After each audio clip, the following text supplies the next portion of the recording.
Welcome to Arlotta Stadium. We hope this one lives up to what you just watched at Homewood Field as Johns Hopkins upsets Syracuse. Paul, safe to say they were probably motivated to win it for their coach, Dave Petramala, who missed the ball game. Right here, no score yet between the Cavaliers and number 2 Notre Dame. Lukovic uses the pick to get the short stick matchup. Obviously, no score yet, so you haven't missed that much, except a shot off the crossbar right there from Fish. Closest when and where. They say it's Virginia when it goes out of bounds. Notre Dame had a long possession, but they're not accurate with their shots so far. Yeah, we saw Sergio Perkovic spray a couple left and right. And this is an offense when you have Perkovic clicking up top and Kavanaugh creating and also dishing and getting teammates involved. 2 first-team All-Americans. Right now, statistically, not at the level they're accustomed to. Perkovic 0 for 7 against Denver, 0 for 3 already today. In goal for the Irish, Shane Doss, the veteran out of New Jersey. Hands free, and he makes another save. Now he looks to outlet it to Sexton. Sexton has 2 goals this season, and they let him go. Here goes Sexton. They pick him up, knocked down. Great play by Tanner Scales. Now Lubawicki comes up with it for Notre Dame, still loose. Huge ground ball here.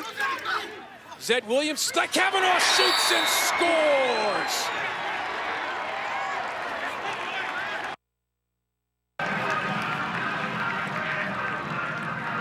Shot looked all right there.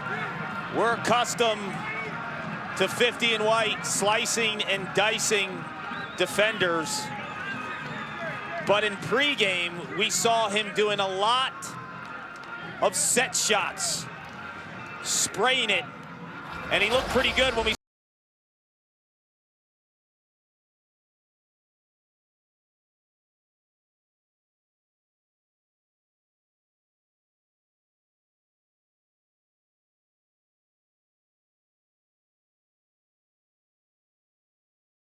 doesn't get your toes tapping, then check your pulse. Ba, ba, ba, ba, ba, ba, ba, ba, ba, ba. The joy of cola, joy of bubbles, joy of fun, joy of Pepsi on your tongue, greatest taste sensation under the sun. Ba, ba, ba, ba, ba, ba, ba, ba, ba. Pepsi Cola. There's a story behind the silver of Philadelphia cream cheese. We begin by making it daily with absolutely no preservatives, using fresh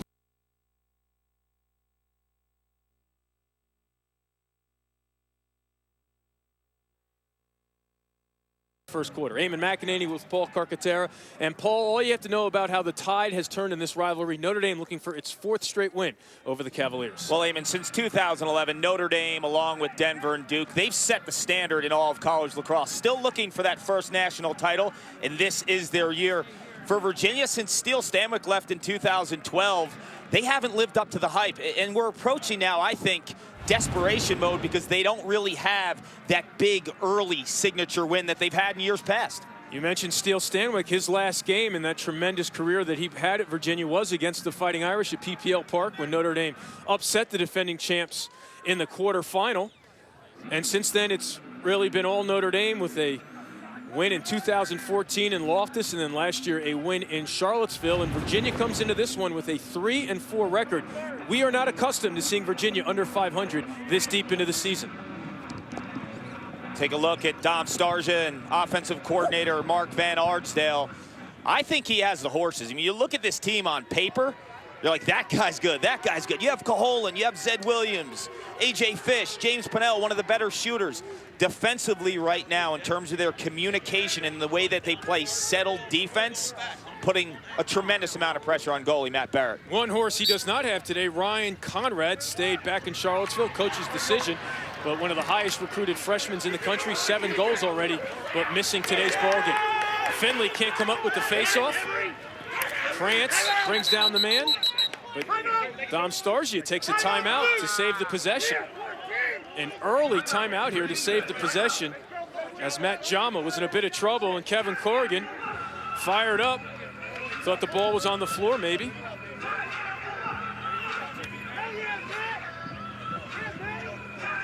The Tulare Irish fans maybe are similar to from seeing Brian Kelly on the football field, and We'll be joined by Coach Kelly at halftime to talk about lacrosse and maybe just a little football talk, sneak in this quarterback situation. Brian Kelly, a big lacrosse fan. His son Patrick plays at the Culver Academy in Indiana and appreciates the sport and the similarities between football and lacrosse. I know he likes a lot of the attributes lacrosse players bring to the football field. We'll have that coming up at the half, but here now with 7:21 left to go in the first quarter. Off the timeout, what are you expecting Mark Van Arsdale, the assistant coach, offensive coordinator, to come up with? You know, when I saw this team play at their best offensively, it was for a half against Syracuse at home in earlier March, and it was Ryan Lukovic, who I thought did a great job in that game off of quick ball movement with the skip pass. So it's going to take a Greg Caholen or it's going to take a Zed Williams initial dodge to get that offense going and to get the Notre Dame defense to spin. And if Lukovic behind can distribute the ball, 5 in blue, and he can find those seams in the skip passes, this offense can flourish. It hasn't, though, consistently. Tough for Lukovic to get it going today against Matt Landis, the best defenseman in the country. #3 overall pick by the Florida Launch in Major League Lacrosse draft. It'll start with DeMario. And this is Matt Emery out of San Francisco. He's out there with Caholen and Williams. They pull Williams inside. Emery's older brother, Rob Emery, had a tremendous career at Virginia for Dom Starcia. Now Caholen looking to lose Kashansky, goes to the attack instead. Here's the matchup, Lukovic against Landis. Kark, what are your keys for the Cavaliers to get to 4-4? I think they manage the early offense of Notre Dame. Notre Dame likes to strike off of turnovers and loose balls and then win between the lines. The strength of Virginia. They have about a third more ground balls than opponents this season. They need to be able to own restraining box to restraining box and handle Notre Dame's full field pressure, especially when Notre Dame gets in that 10-man ride. Zed Williams going against Krantz, the freshman out of California. Williams gives it up. Our officials today, David Pinciaro, Jeff Thibodeau, and Dana Friend. Now Pat Sheridan getting the start for the injured Garrett Epple for a second straight week. DeMario doesn't like his ankle, so he moves it along. Now Emery down the alley, tough angle, not on cage. But Caholen there for the backup. You know, when we spoke to Kevin Corrigan, Notre Dame coach, when we asked him about Virginia and the personnel, he made it clear. He said, Eamon and Paul, we recruited all these guys. There are a ton of studs, guys with potential, playing in dark blue right now. Caholen gets above goal line extended, but Shantz gets on his hands to force a tough shot. Possession continues with DeMario with the backup. DeMario being guarded by Eddie Glazner out of the Bishop School in San Diego. Now Williams up top. Gets a pick. No switch.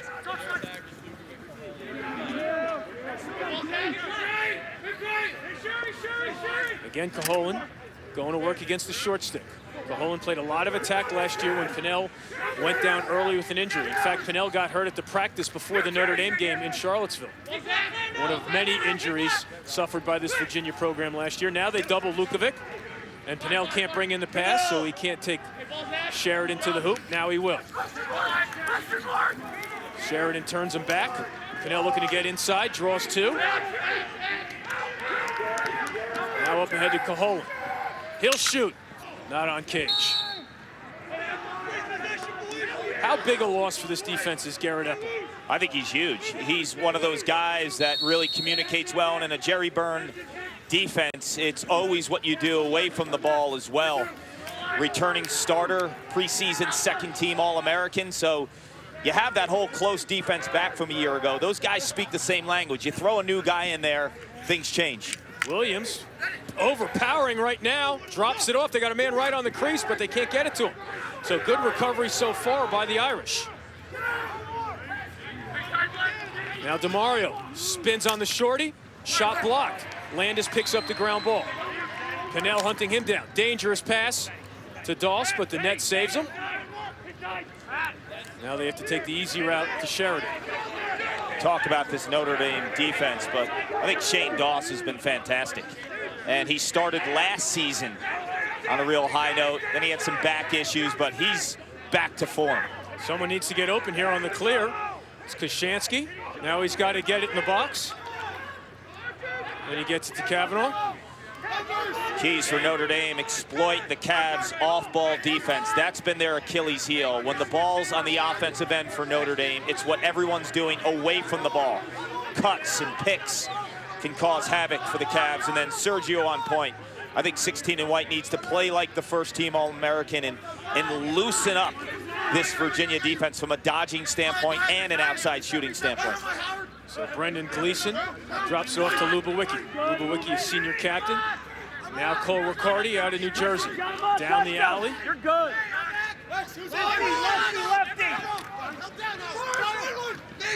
Lubawicki can't bring in the pass, so it'll be an Irish turnover as it goes out of bounds. Third turnover of the quarter for the Irish. But they're going to get it maybe right back off the ride. No, not yet.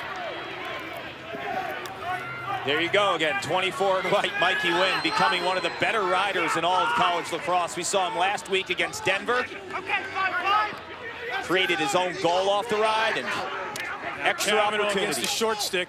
Good recovery defense. Still loose though. Lubawicki comes up with it. There it is. We see Mikey Wynn and then 50 and white Kavanaugh. These extra opportunities. If you can't ride and put pressure on the defense when they're clearing, you can't play for Kevin Corrigan. In goal for the Cavaliers. Second team All-American a year ago, the junior Matt Barrett out of Malvern Prep in Philadelphia. Not having a great start to the season. He's not. He was outstanding as a sophomore last year. I think one of the bright spots for the Cavs. But I think he's been hung out to dry quite a bit too. Defensively, there hasn't been the support. Now Gleason to Gray, thinks about shooting, runs out of an angle, courtesy of Tanner Scales. Now Riccardi draws the pole of Howard. So Kavanaugh's got to have a matchup he likes. They have a short stick on Matt Kavanaugh up top. Now here we go. Jama against Kavanaugh, but he gives it up quickly, back to Riccardi.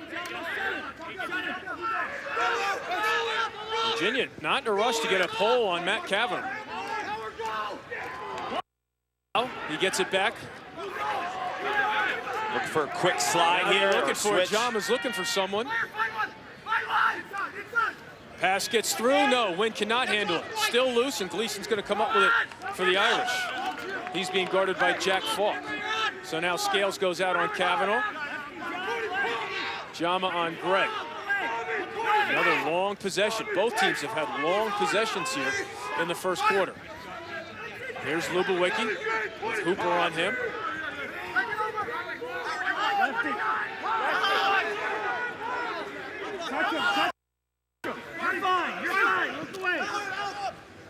Now Kavanaugh to Riccardi. What are those hand signs you're making up here in the box? Can we please put the shot clock on, Mr. Official? One of you, put your arms up. Doesn't matter. Virginia comes up with another turnover. 4 so far for Notre Dame. Here's Jama. Gray giving chase to the point. Pinnell's going to shoot. Wide. That's the look you want. I think James Pinnell, from a set shot standpoint, coming off a break, 32 in blue, is one of the better shooting attackmen in college lacrosse. Can't tell from that angle if hit Doss's leg or a pipe. So 16 seconds left. Fish, Pequi, Williams, your midfielders. Who's going to beat their man? Lukovic against Landis. He gets a pick. They go to him. Fish gets popped. Ball loose. Landis can't come up with it. It's not going to matter. That'll do it for a defensive stalwart type of first quarter. Lots of long possessions leading to not much on the score sheet.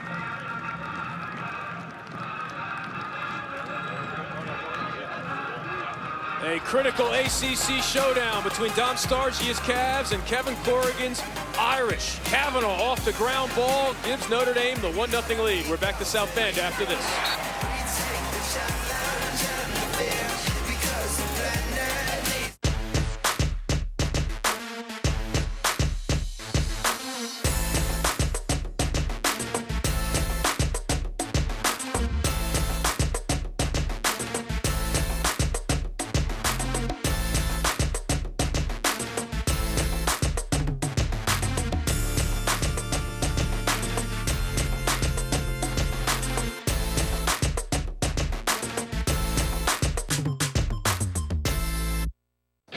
York City, home of the NCAA Wrestling Championships. The Big Apple in wrestling.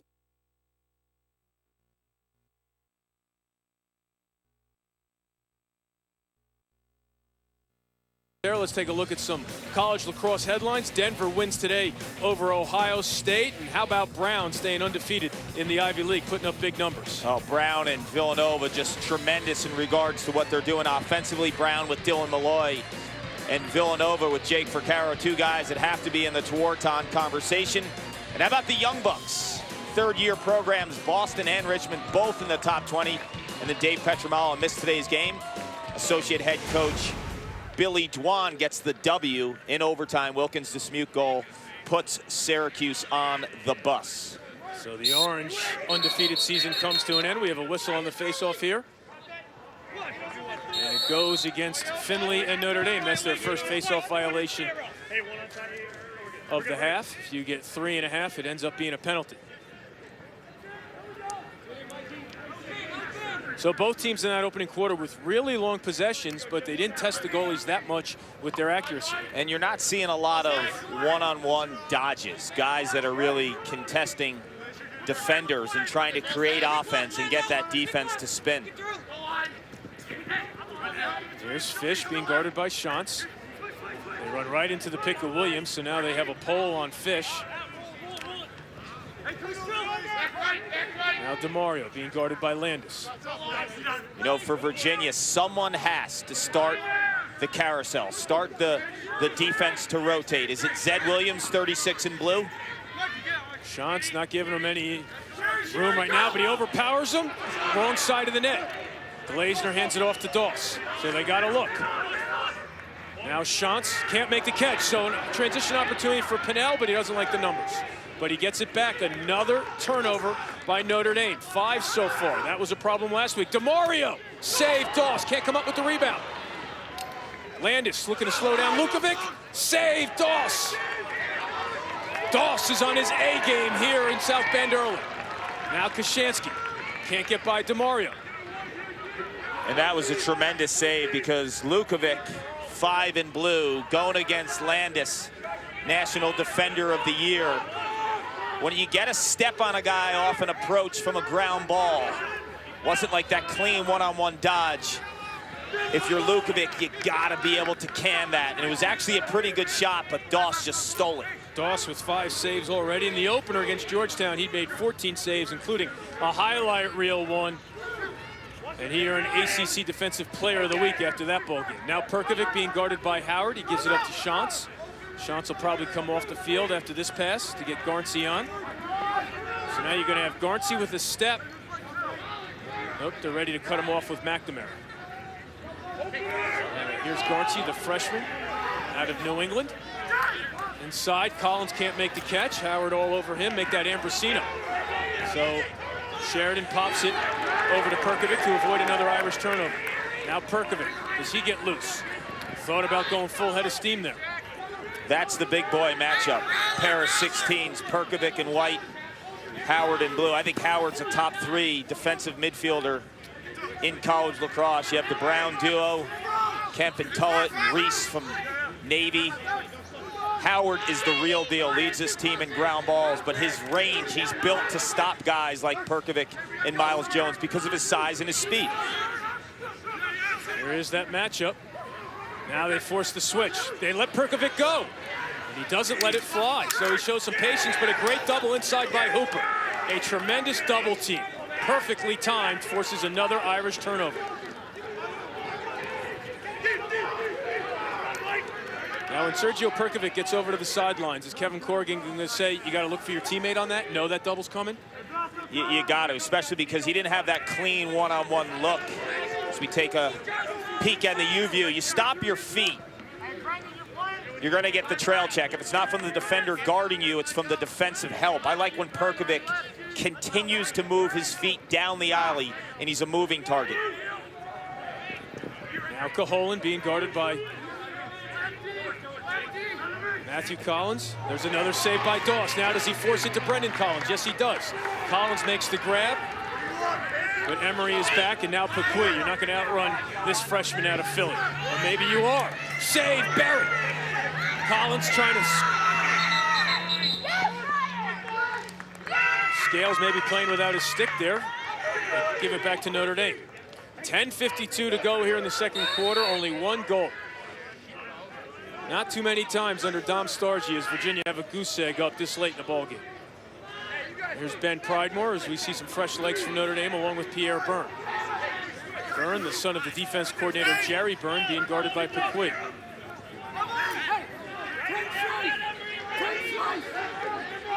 Now Trolley gets by his man, but easy slide from Ambrosino. Now here's a matchup of two very highly decorated high school football players. But they slide to it to force the pass to Trolley. Now Pridemore. Kavanaugh being guarded by a short stick.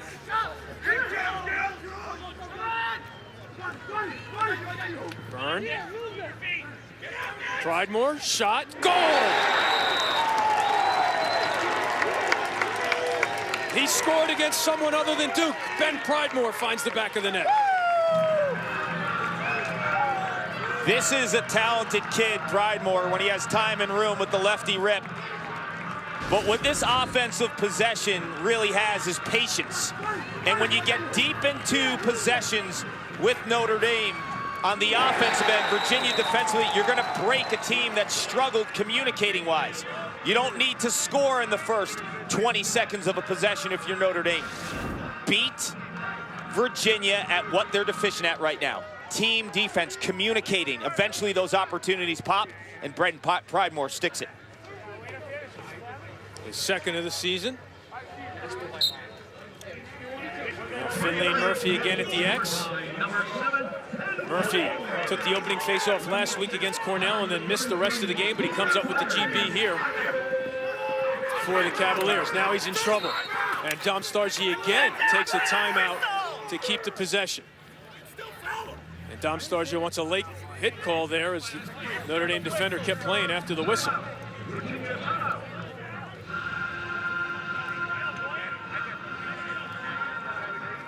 Tonight on ESPN, the NCAA Wrestling Championships, presented by Northwestern Mutual, continue live from Madison Square Garden with the championship matchups at 8 Eastern. They'll also be streaming live on Watch ESPN and the ESPN app. Timeout on the field, we'll take one as well. The Irish lead 2-0 against Virginia. Back to South Bend after this. The Big Apple and wrestling have a lot in common. One wrong move and this town will take you down. It's time to see who's got the smarts and the stamina to win big in Gotham. The NCAA Wrestling Championships, tonight at 8 on ESPN.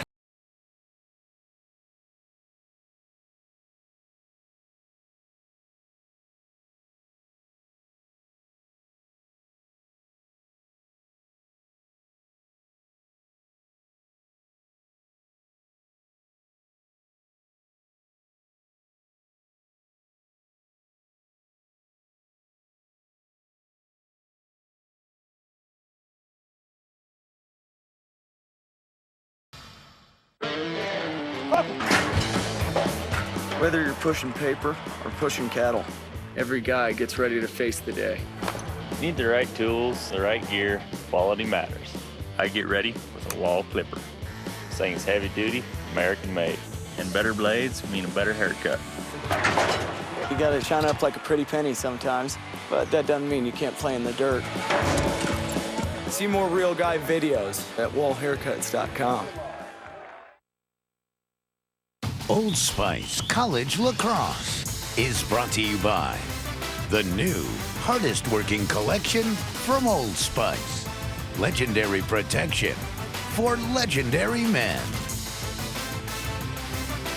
It was just a little bit warmer for the Irish on Manhattan Beach on spring break on March 5th through the 13th than it is right now in South Bend. But earlier this month, the Irish went out to play the Pacific Coast Shootout against Maryland. They also visited Camp Pendleton in San Diego.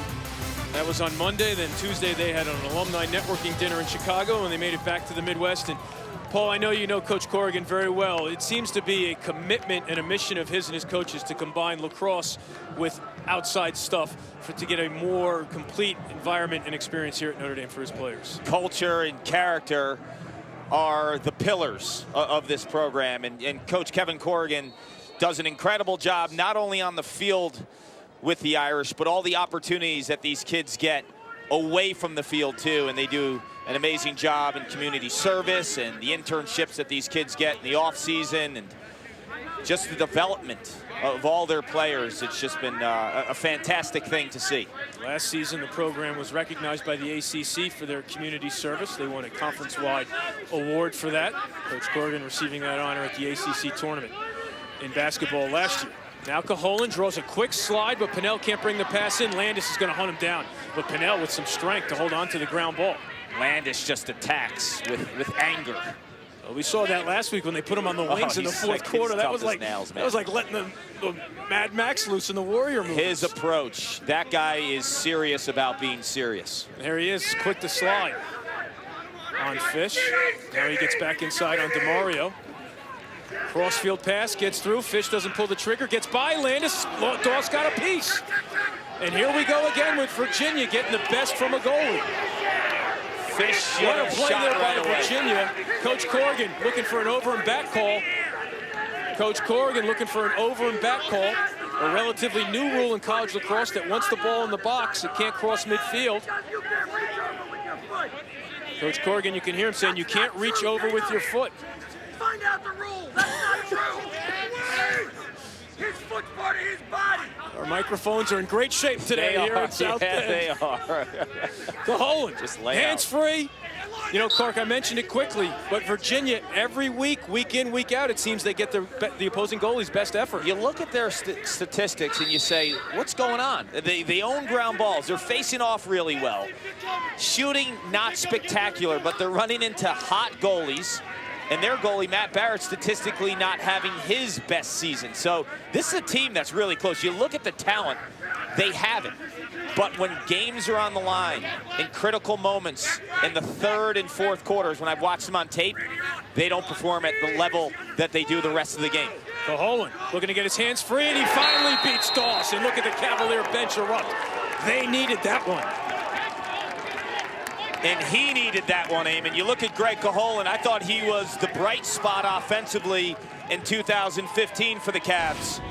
He shot almost 40%. This year, he comes into the game shooting 11%. There is not an elite offensive player that has had the shooting trouble like Greg Caholen has. So now he gets back to the middle of the field, and that's the only way you're going to beat a guy like Doss, a red-hot goalie. Improve your angle, get the defense to commit to a pipe, and you come back to the middle.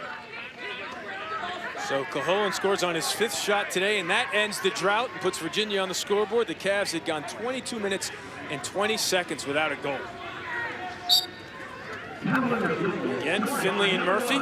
Finley comes up with it cleanly. Now Howard giving chase. This kid, Finley, 31 and white. I mentioned Landis being tough. He's a tough guy, too. We saw him battle Baptiste last week. It was incredible. And he was, when I was watching him come off the sideline, razor focused for each and every opportunity to go against Trevor Baptiste, the nation's top faceoff man.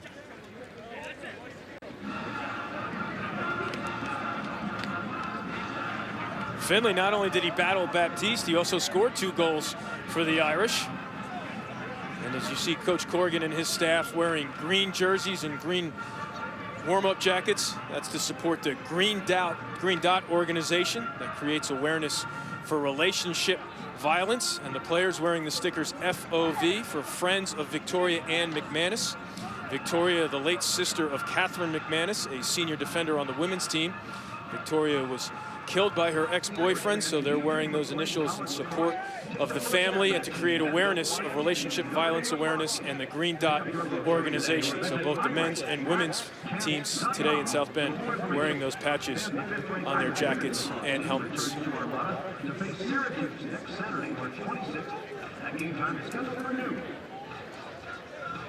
So Caholen finally found a way to beat Shane Doss, but Virginia was seeing the best out of the New Jersey product earlier today.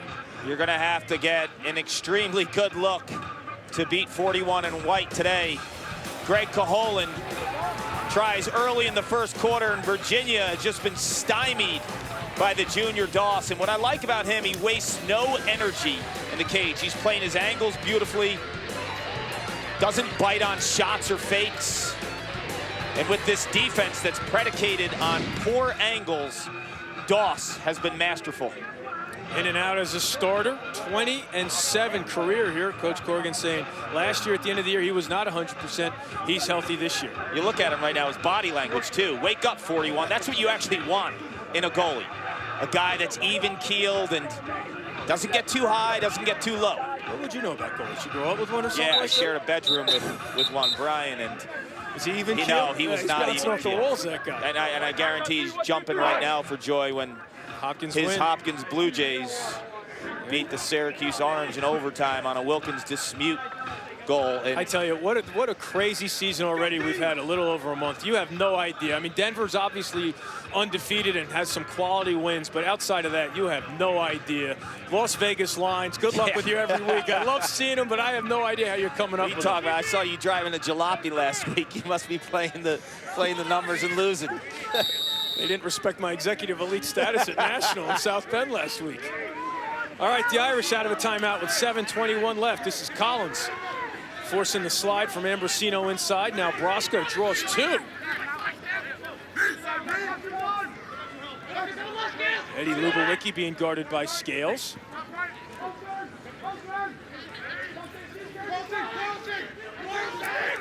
Nope, Kavanaugh's being guarded by a short stick behind the net, so let's see.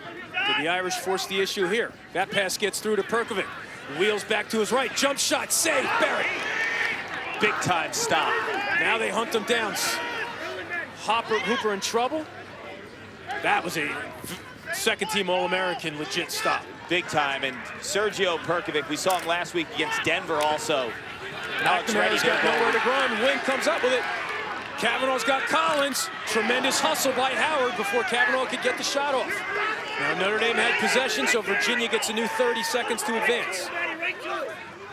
But again, right into the middle. McNamara again gets popped by Perkovic. Nowhere to run. Oh, they call a flag. So they'll get a man down call here against Perkovic for the cross check. He snapped his stick. Kind of tough to argue when your stick's bent like a banana. White, 1-6, cross check, 1 minute. But I mentioned earlier, too, with Perkovic, I thought Alex Reddy, the goalie for Denver, robbed him a few times last week. And now Barrett has been able to answer the call. So good hustle by Howard, as it looked like the Irish were going to get a look in transition. Win to Kavanaugh. Good trail check. You know, that's the responsibility, too, of Wynn. When you throw it to Kavanaugh, you got to tell him, behind, behind, behind. So now a Virginia extra man unit that's clicking at 54%.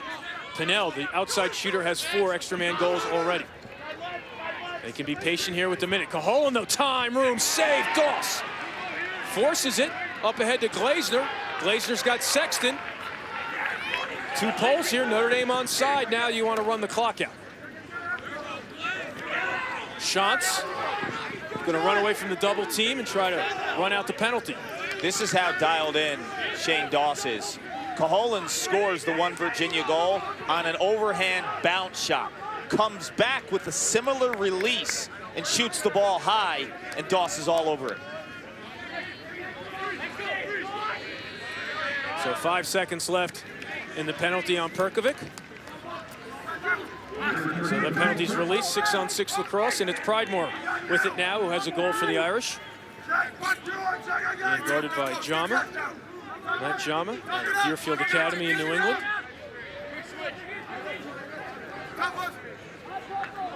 Pridemore still has it.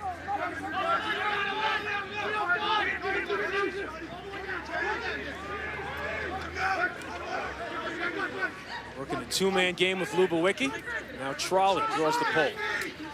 Scales out on Byrne. Who has the matchup for Notre Dame? They got a short stick on Wynn inside. Now they switch. Kavanaugh being guarded by the youngster Ambrosino. You know, we've seen Kavanaugh with a short stick on him and a freshman 45 in blue. You got to think that eventually he's going to test those matchups. Lubawicki gets a step on the short stick, can't bury it. Pridemore there for Notre Dame to keep the possession alive with 4:12 left.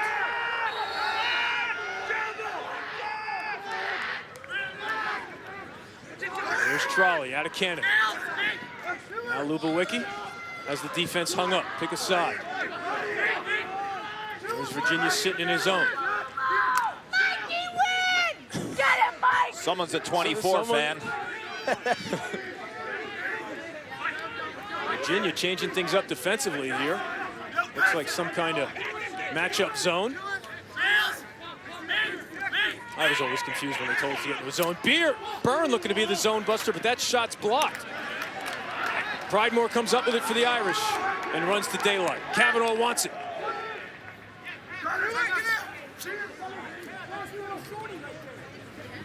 Trolley.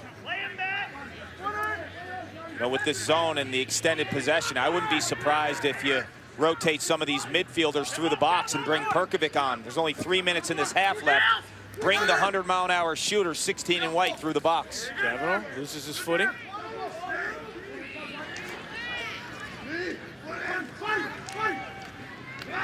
Win, pushed back by Scales. Trolley, no one forcing it. See, the problem right now with Notre Dame's offense, they don't have an outside shooting presence on the field right now. Shot clock on, shot blocked. So that does not count as a shot, so Notre Dame has 25 seconds to get one on Cage. Now Trolley, down the alley, hands free, there's a shot to save by Barrett. Rebound opportunity, Cavanaugh still can't come up with it. Scales to Pridemore, still loose. There's a push. No call yet. Notre Dame ball. Fifth save for Barrett. Notre Dame ball with 2.25 left. And now Kevin Corrigan takes a timeout, maybe to get Sergio Perkovic out there. Will Dom Starsia stay in the zone? The chess match is on.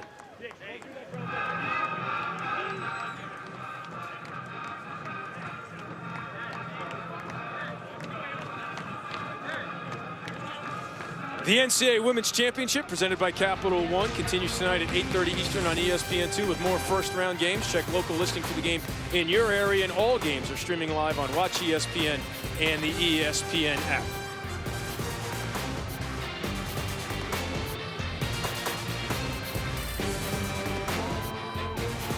Sure.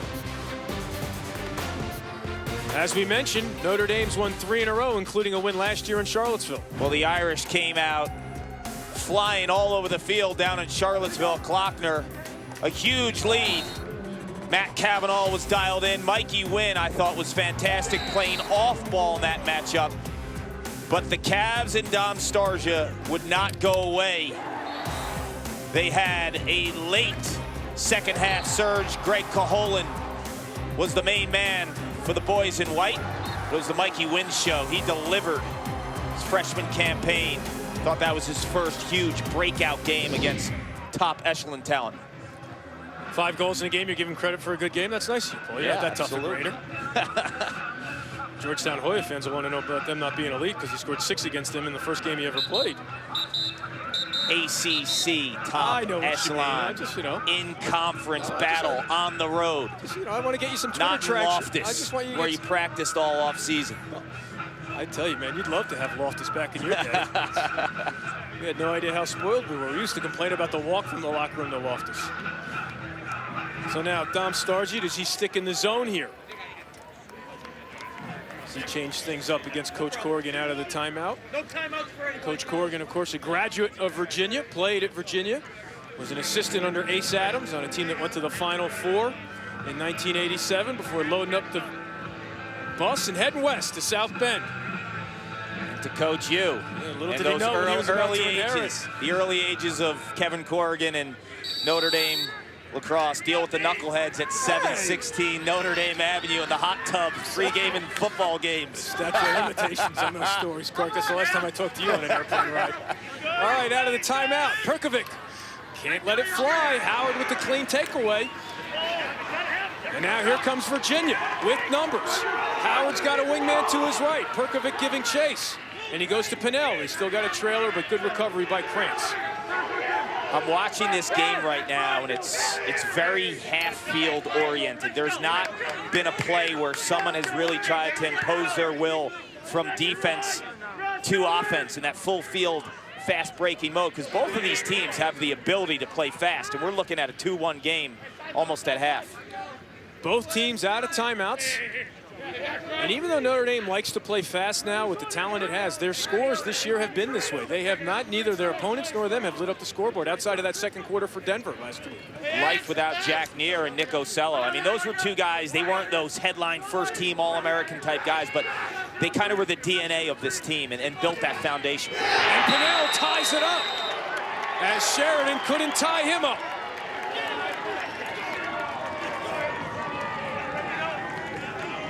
When you watch James Pinnell play, like his brother Rob, the superstar Tewaaraton winner in 2013 from Cornell, they have a ton of upper body power. And what that allows them to do is shoot when defenders are in good position and a stick's on their body. That's no sweat for Pinnell. A lot of smaller guys and guys that aren't strong can't fight through that check. He can do it, his brother can do it, and elite offensive players like James Pinnell, you give him that extra opportunity. James drafted by Rob's defending champion New York Lizards. He'll have a tough time cracking that lineup to play with Rob this summer. So Jeff Kratke took that face off and got called for a violation. So let's see how Notre Dame plays the final minute. Coming up at the half, as we mentioned, Paul and I will sit down with the head football coach Brian Kelly. Spring ball underway. Cart goes all Mike Wallace in 60 minutes on him about the quarterback situation. Yeah. And take a look at the upcoming games on ESPNU. And of course, highlights and analysis of the first 30 minutes here between the Cavaliers and the Irish. Coach Kelly, tremendous respect for this Notre Dame lacrosse program with Kevin Corrigan and Jerry Byrne and Matt Carwick. His Matt son Anderson Patrick as well. Yep, and his son plays lacrosse at the Culver Academy. Roscoe can't put it on Cage, so now Notre Dame can hold for one if it wants to. Out of timeouts. Kavanaugh inside with Scales on him. Garnsey has a pole, so does Wynn. So he wins the guy right now with the ball, but he's not been the initiator on this offense. More of an off-ball threat. Lowering the shoulder here with 18. And what a check there by Hooper. Great man-to-man defense. Barrett loses it out of the cage. He's going to have to chuck it. Trying to get a pass, and he's going to get popped. No call. Oh! He gets a call on the turn. This is not tiddlywinks. With possession. 5-0. Push. 30 seconds. That's a big foul because right now, Notre Dame goes man down. Virginia will hold on to the ball for 7.2 seconds, have the ball, and be extra man at the start of the third quarter.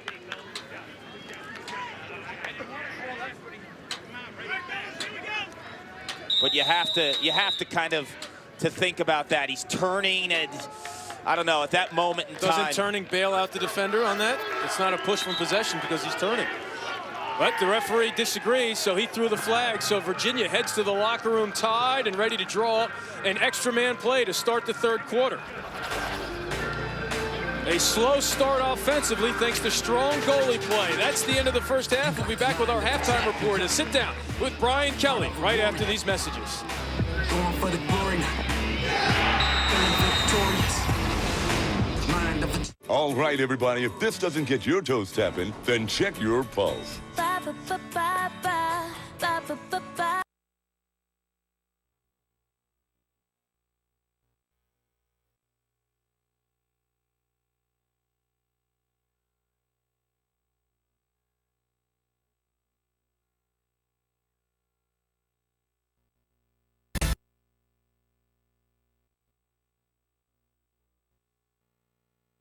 Let's take a look at what's ahead on ESPNU. And next week, Syracuse, fresh off their first loss of the season, takes on a resurgent Duke team in Durham, North Carolina, and Maryland. Renew that rivalry. And then Johns Hopkins and Virginia from Klockner Stadium. But the Cuse looking to bounce back against a red-hot Duke team. That, to me, is a very intriguing matchup because I think a week ago, this past Monday, after Duke loses to Richmond, and Cuse is kind of that hot team that no one really thought they'd be playing at this level, everyone would be saying Q's, but Duke now is starting to play like Duke. We'll be back with the second half between Notre Dame and Virginia. And Virginia pull off the road upset. Second half after this.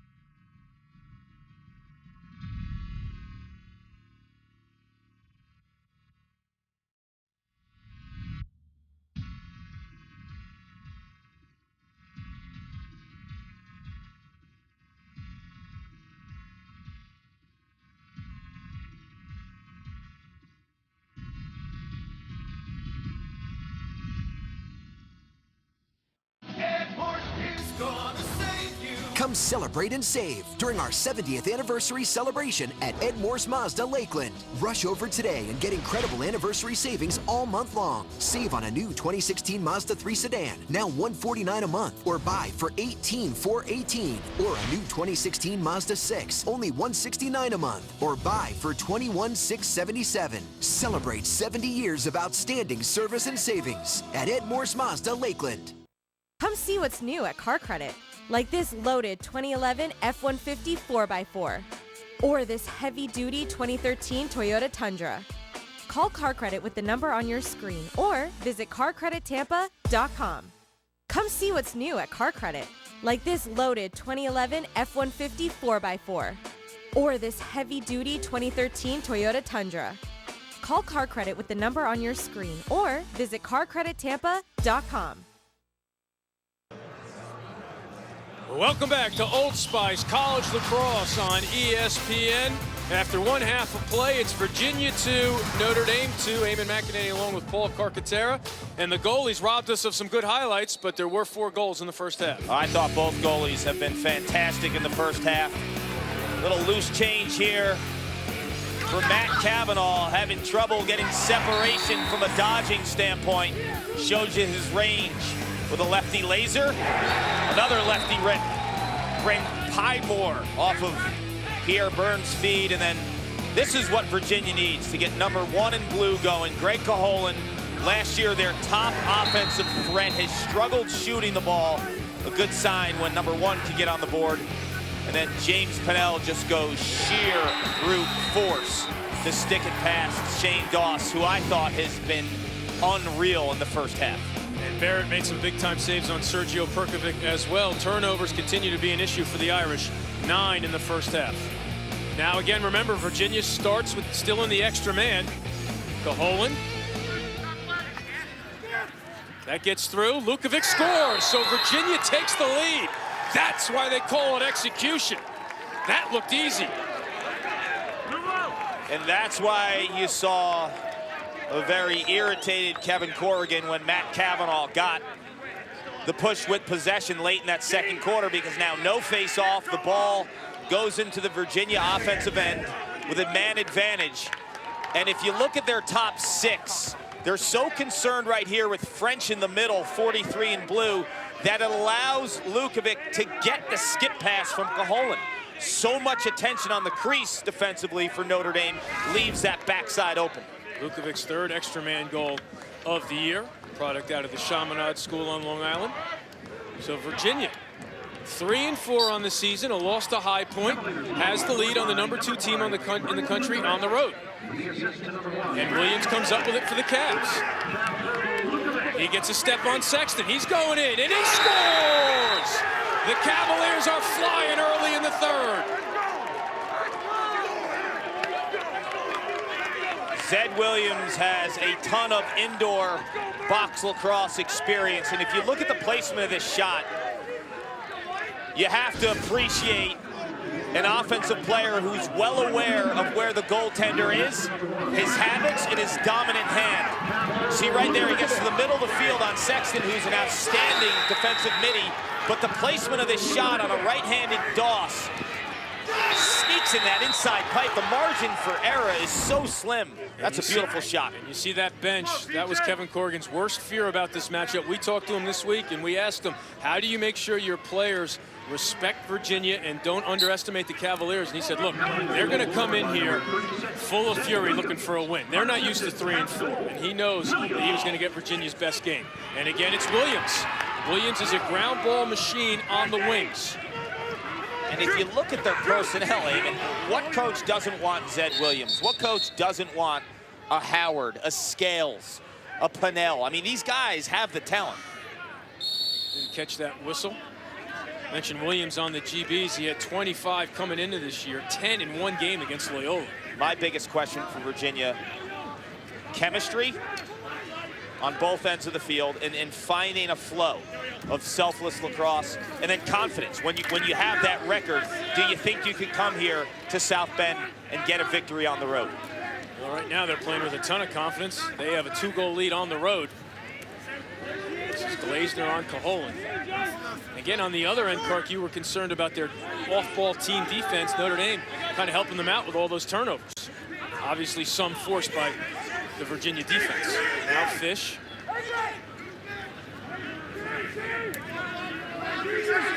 Here's DeMario being guarded by Kashansky. Roll back to the right. Kashansky pushes him off the line. You know, there's two things, though, when you follow Notre Dame lacrosse week in and week out. You can bet two things in the second half. You will see an Irish run, and you will see the 10-man ride. DeMario loses it. Shantz picks it up out of the air, but he's in trouble. Pennell pokes it free. Fish gets it back for Virginia. Shantz doesn't give up on the play. Now Kavanaugh. He's got Shantz if he wants to. Gets it to him. Here goes Shantz. Inside, win. Gets popped. Scores anyway. There's some defense to offense for you. You won't see it on the stat sheet, but that kid right there, that freshman Shantz, is a phenomenal athlete. Jerry Byrne and Kevin Corrigan, when they saw him play in high school, he was their favorite guy without scoring a goal or having an assist. It's what he does in the middle of the field. He gets the strip, and then he allows Kavanaugh, who does a phenomenal job with his eyes up downfield, to give it back to him, and then Mikey Wynn, money in the bank.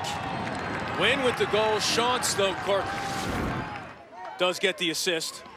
That will show up in the box score. That will, but he doesn't need to be in the box score. I think this kid is the answer to fill the void eventually for Jack Neer. One of those guys that can start transition and create havoc between the two restraining boxes. And/or Nick Acello if they decide to put him exclusively on offense. Howard comes up with the ground ball after the Murphy face-off win. Now Perkovic hunting him down. Nice turn to Ambrosino. You know what though, Eamon? A lot of times you always want the next level for a defensive midfielder eventually to play offense. But you know what? For this Notre Dame team, I don't know if that's where he's most valuable. Just like Jack Neer over all those years, eventually, man, maybe he could be a 6-on-6 offensive player. No, his strength and what he does for the team at its best in transition allows him to play that position. Now here's Landis off the errant pass on the clear, as Barrett had to force the issue. Now Landis is in a bit of a trouble. He dumps it off to Shantz. And now to Kavanaugh. So the Irish with a chance to get the equalizer here as we approach 12 minutes left in the third quarter. Right now, 6-on-6 offense has been a problem for the Irish. You look at last week's rally, it was all off that 10-man ride and the face-off game. Comes down to a couple things. If Matt Kavanaugh isn't healthy, who's the attackman that's breaking down the defense? And then the second thing is Sergio Perkovic, 16 and white, with all the attention, has to be a passer as well as a dodger. Ambrosino goes for the trail trick. Nope, they give it to backup. They give the backup to Kavanaugh. I thought Hooper was closest when and where. I want to apologize earlier when talking about the coaching staff. I said Matt Anderson. It's, of course, Kevin Anderson, the longtime assistant coach for the Irish. Former great goalie at Loyola. Now Brosco to win. We have a poll on Garnsey. These two were teammates in the Under Armour All-American game on July 4th weekend in Baltimore. Now off the two-man game, they got a shorty on Kavanaugh. This is Carlson Milliken. Here's a shot for Brosco. Save, Barrett. And Milliken comes up with a nice ground ball right in the middle. Runs over Collins, but loses it, and Garnsey gets it back. No call against the Irish. This game's 4-3, Eamon. It easily could be 8-7 if you had average goaltending. Matt Barrett probably playing his best game of the year right now for Virginia after struggling early. He's already made 6 saves. And that one off the mark from Collins. You know, from our angle, when you watch Barrett, when midfielders are dodging down the alley, there's not a lot of cage to shoot out. He's a husky guy, he plays a wide base, and he's gobbling up those midfield streaking type shots. It's been a while since Sergio Perkovic found the back of the net. Kavanaugh, good recovery by Scales.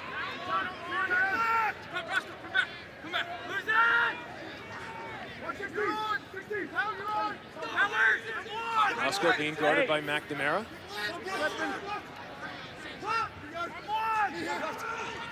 Who's on? Talk it up. Dorncey up top to Kavanaugh. Kavanaugh thought about it. Good check for Milliken coming out on the slide. Milliken can play some D, 2 and blue. I mean, that kid is one of the strengths of this Virginia defense. Short stick. Perkovic, time, room, bullseye! They fell asleep on the Motor City Hitman. It's the deep possessions. If you can stay patient without being hit with a shot clock, Notre Dame will have success, because Virginia, week in and week out, has struggled off ball. They have the pieces defensively to play on ball against the Notre Dame Dodgers. It's off ball, and the skip pass is a backbreaker, and 100 miles an hour, no one has a shot at that, Eamon. So the Hitman breaks through, 11th goal of the season. Scored against Maryland, but was kept in check last week by Denver. Finley and Murphy renew their mano-a-mano battle at the X. Finley has it on the back of his stick. That's a violation. So it'll be Virginia ball. Quickly picked up by Williams.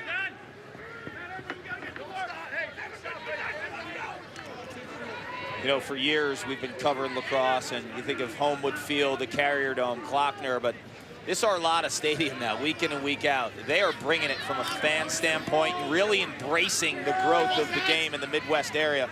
Every time we're out here, Eamon, it's packed. I tell you, it's a tremendous combination of students and high school lacrosse players. There's a shot, say that maybe it was blocked, but you know, you walk around campus today and you see all the jerseys. You saw kids from Detroit Catholic. You saw kids from a school in Holland, Michigan, St. Louis, Bishop Guerin from Noblesville, Indiana. They really come here to Arlotta Stadium to see top-notch lacrosse, and how can you blame them? Now that Notre Dame's in the ACC and with that schedule week in, week out, they're playing top-notch teams. And usually pretty entertaining ball games.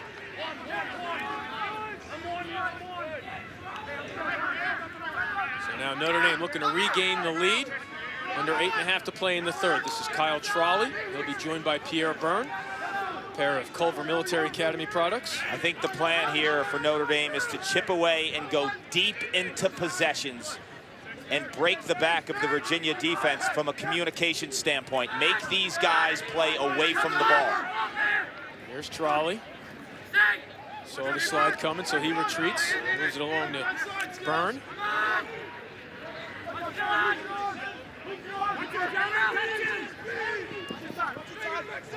Now Kavanaugh being guarded by Scales. Under 8 to play in the third.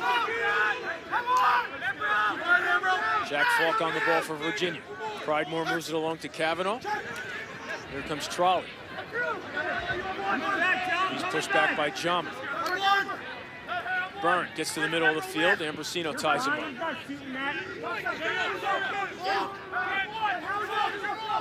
How much time are we going to give him, gentlemen? Trolley down the alley, runs out of angle. Here we go, shot clock on. Kavanaugh gets to the middle field, gets tied up and loses it. What a defensive effort by Hooper. What a ride by Lubawicki. Lubawicki on the ball, picked up by Jama. So tremendous defense there by Hooper. Scott Hooper, sophomore out of Wakefield, Rhode Island. Got to give some credit to Barrett and Cage, but the Virginia defense, I think, is playing their best game to date. I mean, that's the 5th overall pick in the draft. And they score! Williams again! Virginia back on top.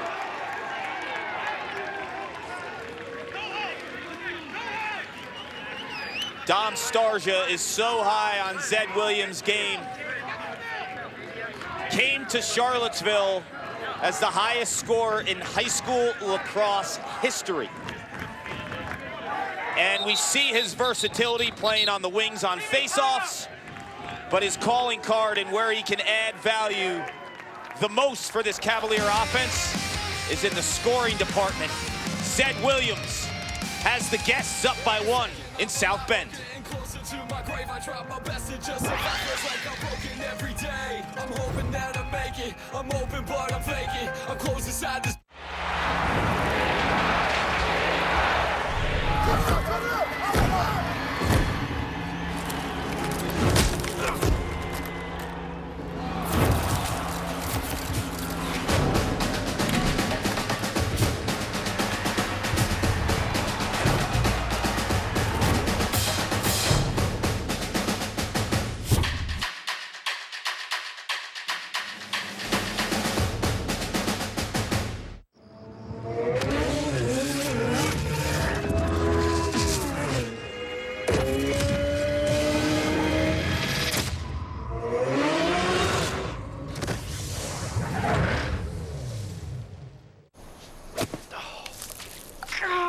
Come on, Steve.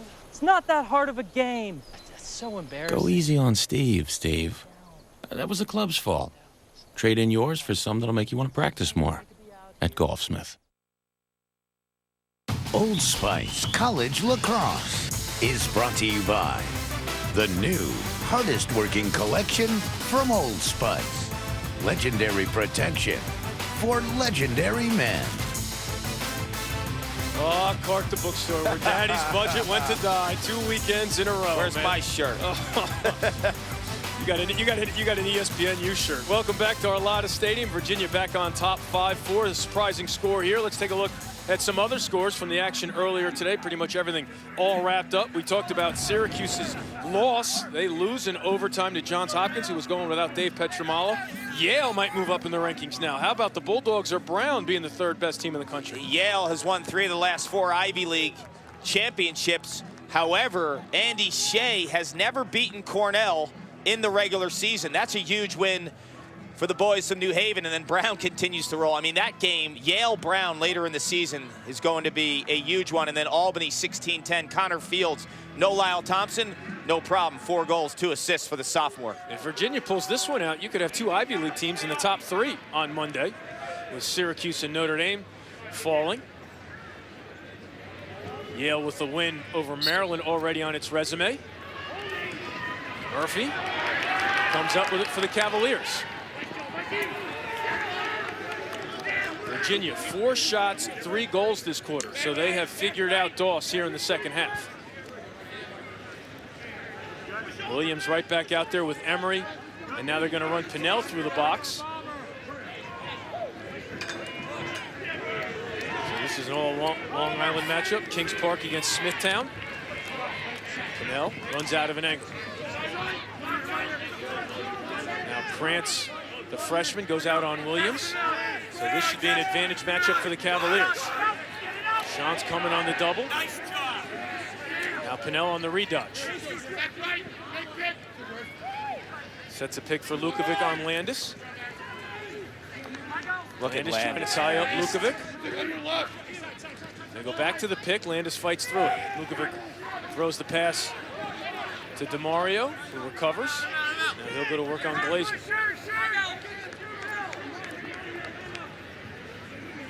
Sean's going way out on Emery to not deny that outlet for Williams. Now again, they have Pinnell. Can't handle the pass. Tiptoe on the sideline. Endline throws it away to Shantz.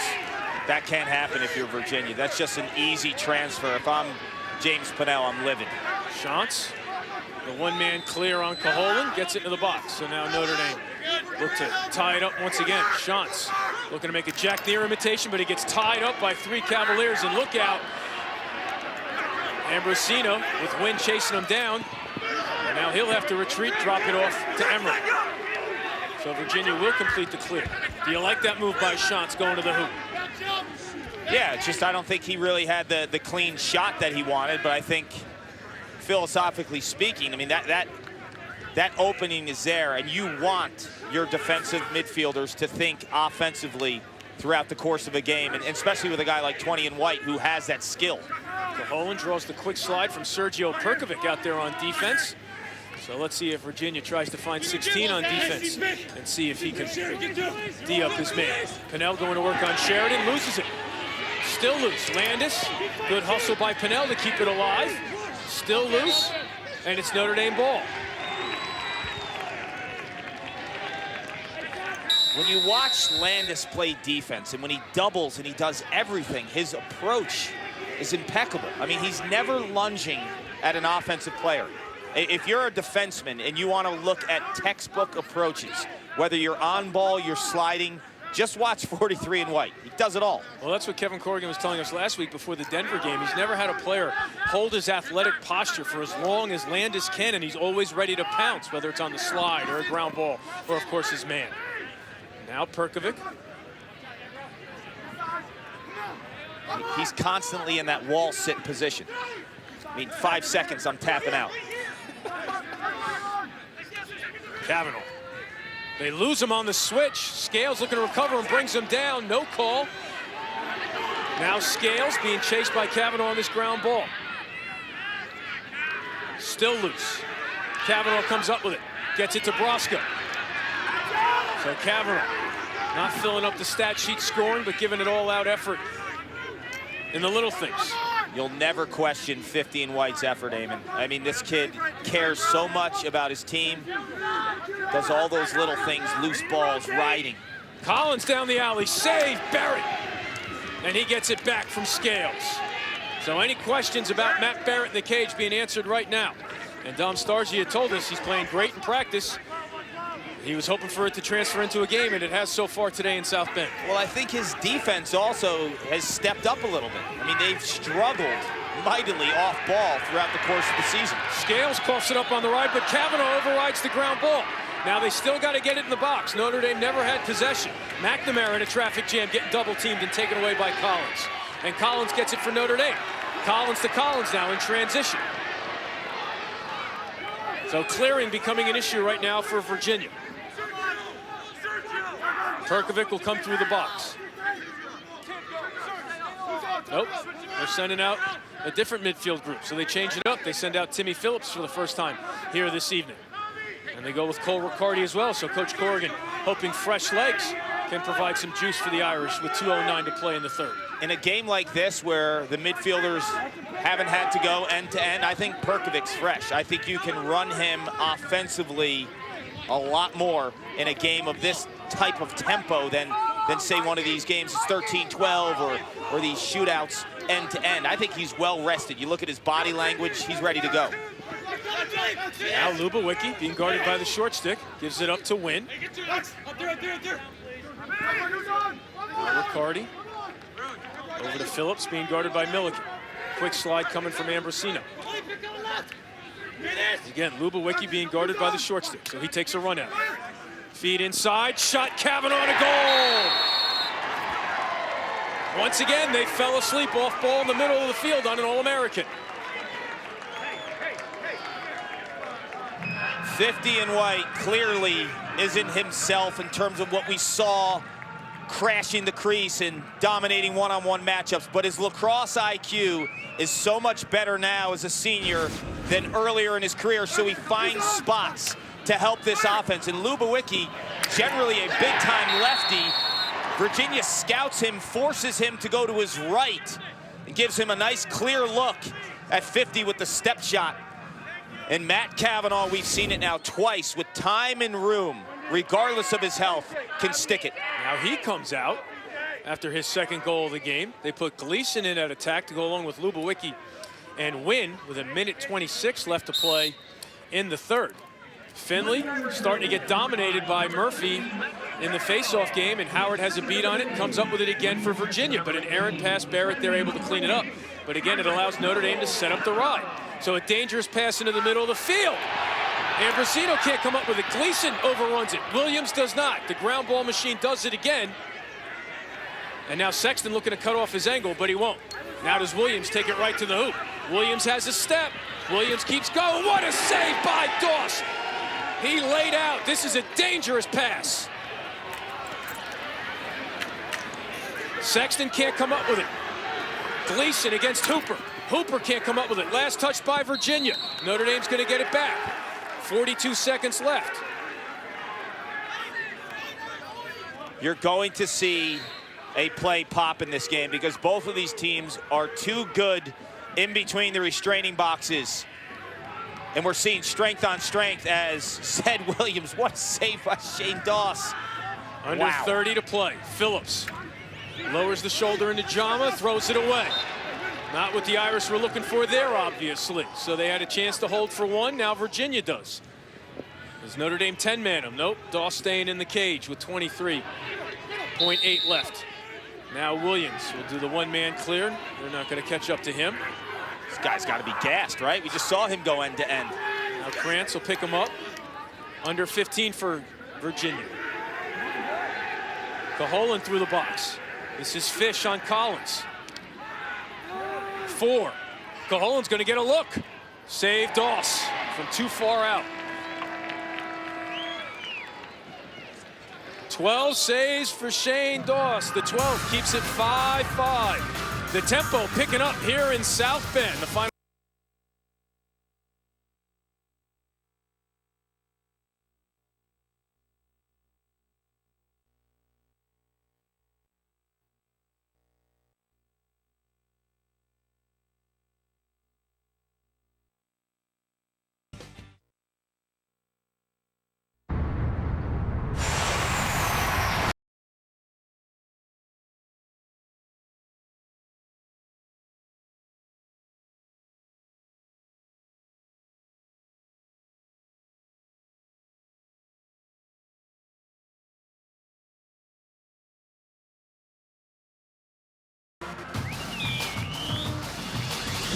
You're watching ACC Men's College Lacrosse on ESPN, and Kevin Corrigan knew Virginia was going to come in here with a case of fired up, and the Cavs hanging with the #2 team in the country as we look at our game track through the first 45 minutes of lacrosse. Tied at 5, but both goalies are playing exceptionally well. Matt Barrett, 9 saves for UVA. Shane Doss has 12. But Eamon, it's a struggle on 6-on-6, so we're going to see some full field plays that kind of pop this game open, I believe. Face-off starting to get dominated here by Virginia. Notre Dame turning that around in the fourth quarter helped spark their turnaround. Right now, Virginia's won 10 of 12. And Murphy pushes it back, but Sexton can't come up with it for the Irish. Now he does, and he gets it to Glazer. So Sexton wins the wing play battle, and now Notre Dame looks to clear. Doss not recognizing Landis. Now he gets it to him. Landis goes back to Doss. Finley looking to get open in the middle of the field.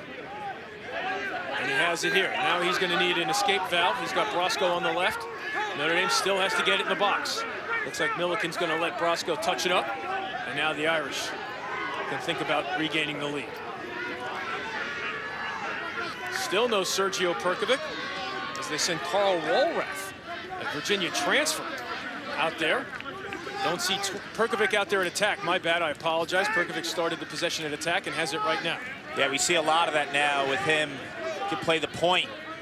If Finley wins a quick face-off, you have that laser from the top stretching the defense. That's why they like to play him off the face at attack. Collins to Cavanaugh.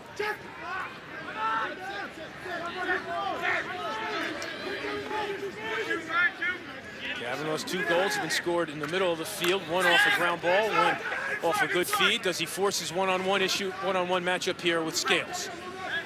Matchup of All-Americans. Now Cavanaugh to Brosco, who thought about it against Milliken. Cavanaugh wants it again in the middle of the field, but Brosco makes the safer pass to Perkovic. Perkovic, lefty shot off the side of the net. It'll stay in play. Who's closest? That's got to be Notre Dame. It was a shot. Virginia doesn't like that call, but Howard let it go, and then he let Walrath get a step. If I'm Virginia, I'm sliding faster to 16 and white. Sergio Perkovic, only 1 assist on the season. Collins with his hands free. Now here's a look at Walrath. So Howard's on Walrath. Who do they have on Perkovic? Right now they got a shorty on. Nope, sorry, excuse me. Ambrosino jets out on him. Freshman out of the Taft School.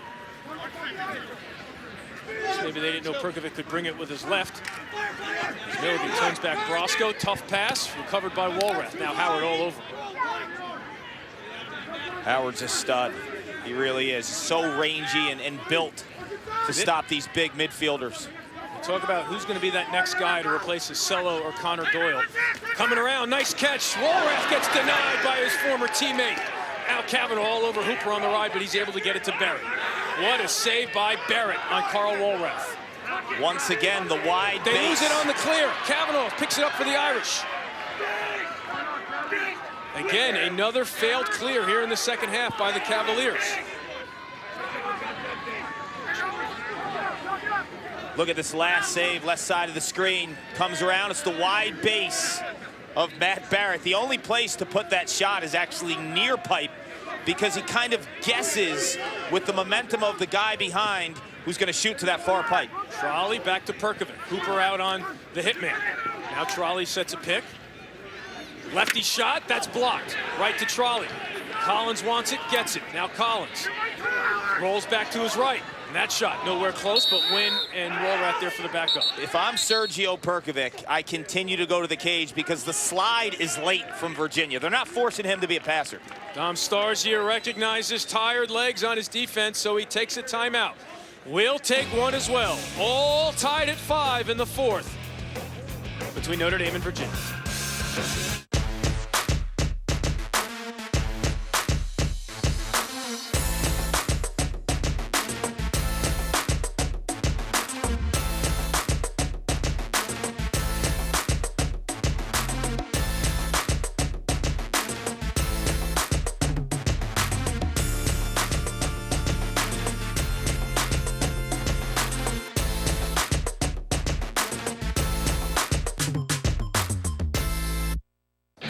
City, home of the NCAA Wrestling Championships. The Big Apple and wrestling have a lot in common. One wrong move and this town will take you down. Right at the edge, and he got him to his backside. The key to survival in this city and on the mat is if you go down, you better get back up. It's time to see who's got the smarts and the stamina to win big in Gotham. The NCAA Wrestling Championships, presented by Northwestern Mutual, tonight at 8 on ESPN.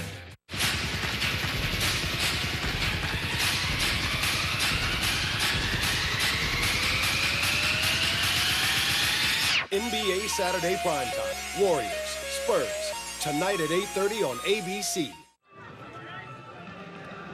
You're watching ACC Men's College Lacrosse on ESPN. Another good one here on ESPN ULAX. We're all tied at 5, 11:40 left to play.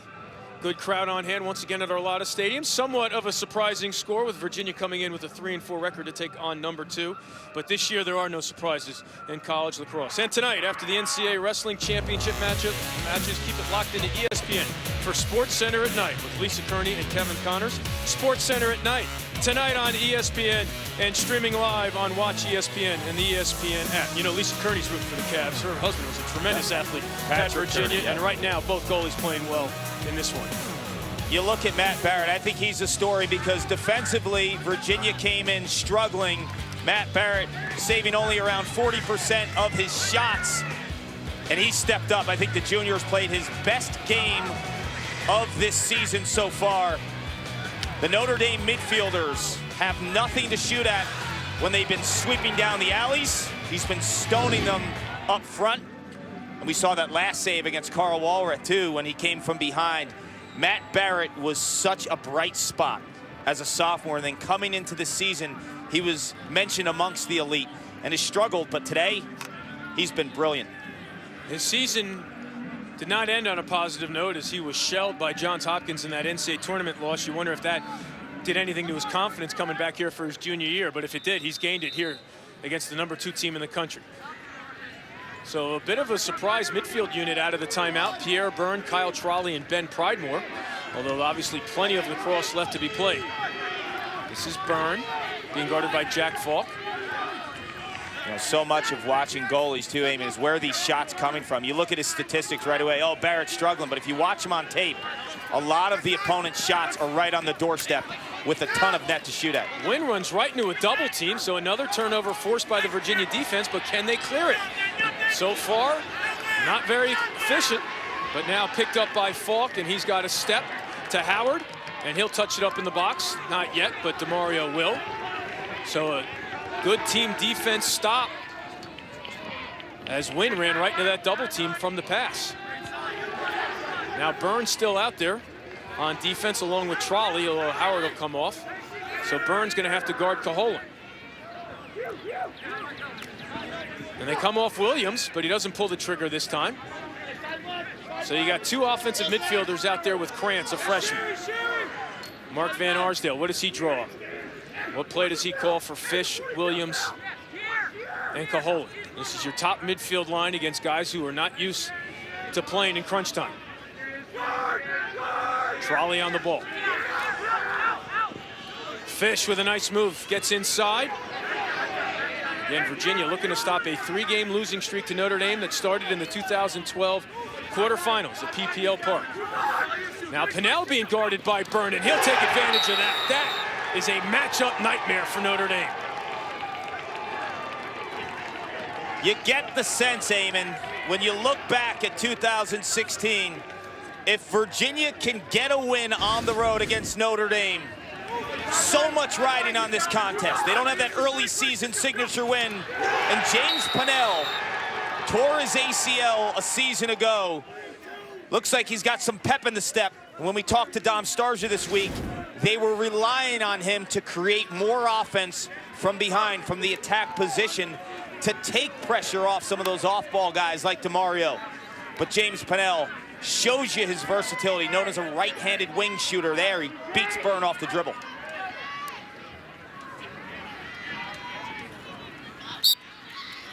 So now they change. Goes into the Notre Dame box. Wynn can't come up with it. Still loose. Now it's a scrum. Sexton loses it. Ambrosino does not. Wynn trying to cut off his angle, but he cannot. So a quality ground ball by the freshman out of Taft. Now Pinnell's in a bit of trouble.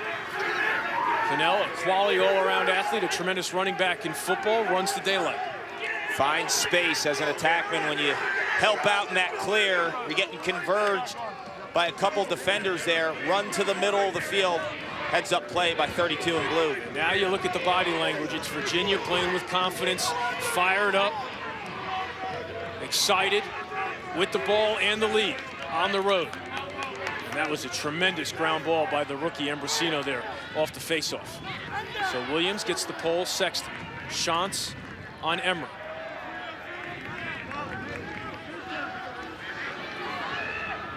Glazner does not go out and challenge the short hop. Lukovic. Notre Dame not matchup conscious, but you wonder if they shift Landis to Pinnell. Now Caholen gets the defense moving. Here's Landis going out on Lukovic. Now Zed Williams being guarded by the short stick. Very crafty in getting that release off. Here comes the double from inside. Williams looking to get that shot off. Now he'll look to create an angle on the short stick with under 8.5 to play in the fourth. Williams stopped by Doss. Shantz picked up the ground ball in traffic, and he bounces off two Cavaliers like bumper cars. Now he retreats and gets it to Landis. So a big save by Doss, a quality ground ball by Shantz. I didn't love the shot by Williams, Eamon. I just thought he was fading away from the cage. Sexton, that's a live shot if it stays in play. Kavanaugh scooches it, but to Virginia. Falk picks it up. Now he gets hammered and loses it. Kavanaugh's going to let it rip. Feeds the crease instead, but Wade can't make the grab. If the Irish lose, Kavanaugh's going to think about that one. Certainly Mikey Wynn's reliable on the doorstep, but I thought 50 was going to let it fly. I did too, but you can't fault him for passing off to 24 and White. Mikey Wynn, I mean, that's his That's his bread and butter right there, right in front of the cage, and finishing with just a fraction of a second and a turnaround. He's got that 6th sense to can it. So Virginia dodges disaster and holds on to the lead, and now has the ball as we approach 7:15. And again, Dom Starsia riding this top midfield line.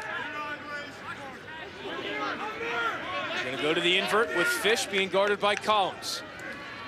Midfielder going from behind the cage. He's got DeMario all the way over on the other side of the field, but instead he's going to take another crack at Collins. Collins ties him up. Now he gets a step. Now he goes to DeMario. Step down for Cajolan. Doesn't shoot. Lets Sexton go out on it. Now a quick slide from the middle of the field for some reason, but Notre Dame's able to recover.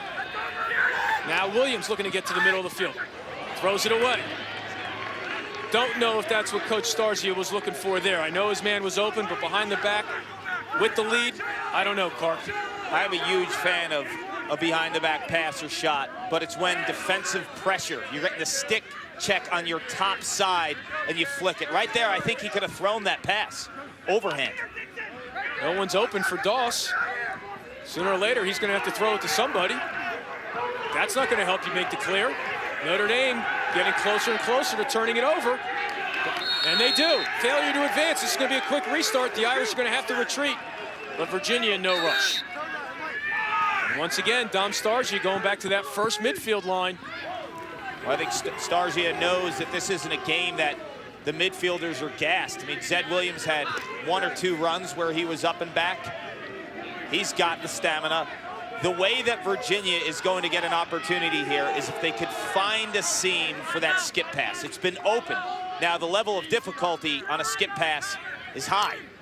But if you can nail it against a Notre Dame defense, either the guy diagonally is going to be open or diagonally right next to him, the adjacent man, because the Irish will rush to play the ball. The way Murphy's locked in at the exit, 2-goal lead would be huge for Virginia. Williams tied up by Kashansky, forces the slide and the turnover. No one can pick it up for Notre Dame, though. Still loose, and Cajolan gets it back for Virginia as we approach 5 minutes. A huge ground ball by the 6th overall pick of Major League Lacrosse by the Boston Cannons. Under 5 to play.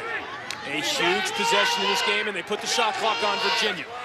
Lukovic draws the double and throws it away. No, it's going to stay in play. But again, the shot clock is on. It's at 23.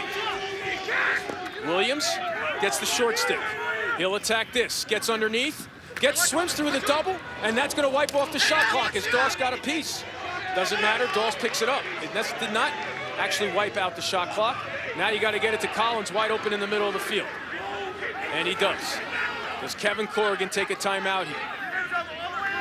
No, because you have some offensive midfielders on the field right now. Greg Cajolan, 1 in blue, was on the offensive shift. You want to attack him.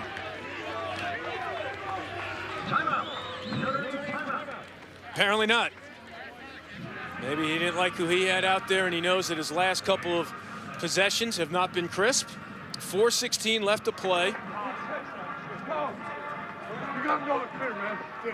If I'm Notre Dame, I'm giving 16 and white Perkovic the ball because Virginia's defense has been slow to go against the All-American. They're not forcing him to be a passer. He's been off just by a little bit. His shots on the run, lefty, righty. He's got options, Eamon. 6'3", can fly, can shoot both hands, and I don't feel like the Virginia defense has been flying to him all afternoon. It's been a one-on-one matchup. That's where I go. So he has 1 goal already here today. But 6-on-6 offense has been a struggle for Notre Dame lately. You go back to that Maryland game, John Tillman's group tied him up for most of that game. I know it was 9-4 final, but that was not a 9-4 ball game. And if you're just joining us here in South Bend, this is how Virginia is on the cusp of an upset. The usual suspects, they're big guns. Zed Williams has always had a knack for the cage. It's what he does off the ground, too, that creates his own offense, shooting offside on Shane Doss. He's got inside, he's got the outside range, 36 in blue. And then credit James Pennell just a year removed from an ACL surgery. 32 in blue shows you some brute force. He's able to shoot with pressure on his bottom hand. And then the step. Knee looks pretty good there, Eamon. But now it's on the Virginia defense to come up with a stop and hold on to the one and to protect the 1-goal lead. And again, this is a team that's lost to High Point, lost to Loyola, and at the time you didn't think that was a bad loss, but resume-wise right now, Loyola's kind of come back to the pack and then some. So Virginia needs this. You know, you and I were talking before the game, and we looked at this as almost a must-win, and I hate saying that in March, but in years past, they always had those 1 or 2 early season wins they can hang their hat on. This year, they don't have it, but if you come to South Bend and you beat the #2 team in the nation, you got it. And again, next week, of course, Johns Hopkins, that game looks even bigger now with Hopkins' win. That was their out-of-conference win the last couple of years that boosted their resume into the NCAA tournament. But we're getting ahead of ourselves. We love to play Selection Sunday on March, whatever but we are, 19th. To me, it's much more than just that big win in terms of your resume. It's a confidence thing for this group because right now I think they're a little fragile coming into the game. They win now, changes. So it's Gleason on the invert against the short stick Milliken. Now Collins. They have Howard on Kavanaugh. So Perkovic's inside being guarded by Hooper. He'll come out though. You'll see 16 straight. There he is right now. He's out. He wants the ball. You start him inside, lull him to sleep, to hit him outside with 16 in white. There he is, but they go up top to Kavanaugh.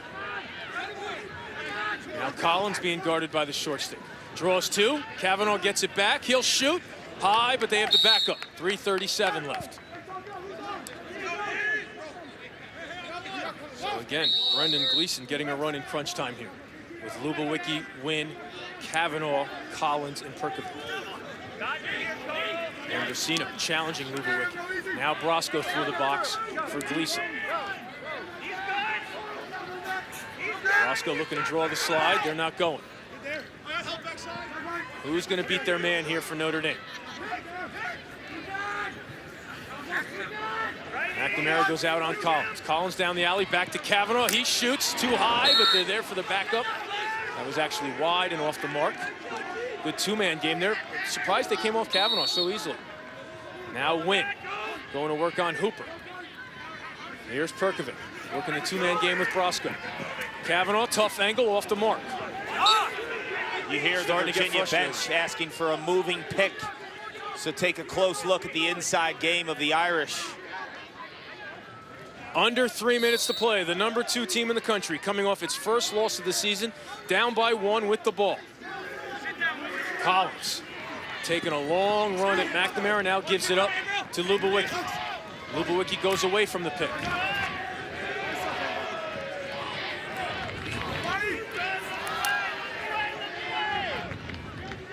Perkovic being guarded by Howard. Collins going to set a pick. Now Lubawicki's got a shot. He goes low and scores. The Polish rifle ties it up.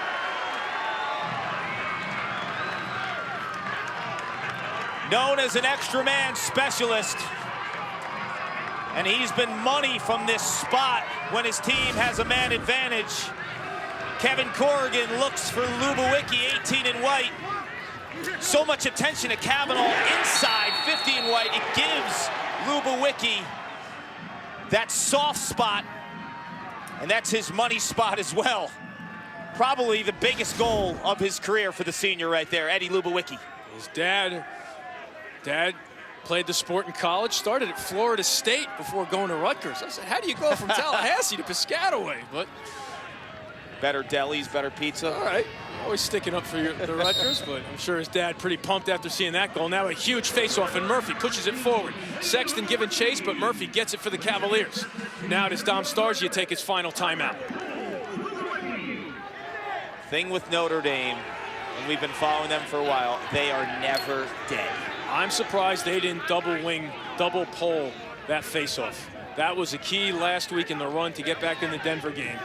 And the way Murphy And Zed Williams had been locked in. I was surprised they didn't bump up Landis there, but now Kashansky will take Cahoga. Is it next goal wins? Doss got a piece. And they give it to Virginia. Cannell and DeMario there. That was a lot closer than it looked. Closer to the ball when it went out of bounds. So far, Dom Stargy avoiding the timeout. And now the defender falls down. DeMario's going to get a look. Can't put it in the cage, and look at the frustration by the Virginia bench. That's the skip pass. That's the one. If you can connect, you're going to have that opportunity. DeMario's going to wish he had that back. Now they draw the switch, so they got the short stick on Pinnell. Feed inside, gets through, shot saved by Doss. They kick it in on the rebound. It goes in off of Lukovic. If it were hockey, they'd call it puck luck, but Virginia will take it. Doss made a tremendous save. The rebound goes to Lukovic. From here, it looked like it went off his body. Maybe he grabbed it and shot it in. DeMario is going to thank Ryan Lukovic because 10 and blue had 2 awesome looks at the cage. One wide and then stoned by Doss. Throws it right in the chest protector. And Lukovic kicks it in. Kicks it. If this were hockey, we'd be waving it off. And after the celebration, you saw him with his teammates. He actually made the gesture that he kicked it. So Notre Dame is going to jump into their 10-man ride. Now they bump Landis up because they need the ball back. So if Virginia wins the faceoff, watch Shane Doss come out of the net to become part of the ride. Sexton on one wing, Landis on the other. Notre Dame needs the ball. Finley pushes it forward, but right to Howard. Howard loses it. Wynn can't come up with it. Still loose. 3 Virginia jerseys, not yet. Kavanaugh gets taken down. No call, still loose.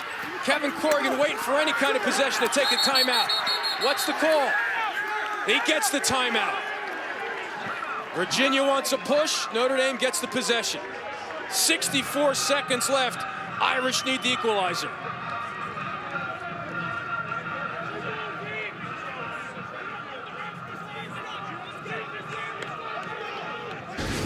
Take another look at the winning goal, or potentially the winning goal here. Hits off of his leg and goes in the cage.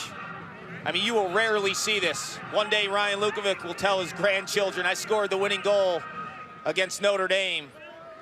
Won't have to tell him how he did it. Problem is now with YouTube, Sparky will fire it up and say, hey, Pops, you kicked it in. You told me it was a 100-mile heater. Well, Lukovic will take it after being hounded by Matt Landis all day. He'll take it, but now he hopes his colleagues down on the other end can come up with a stop.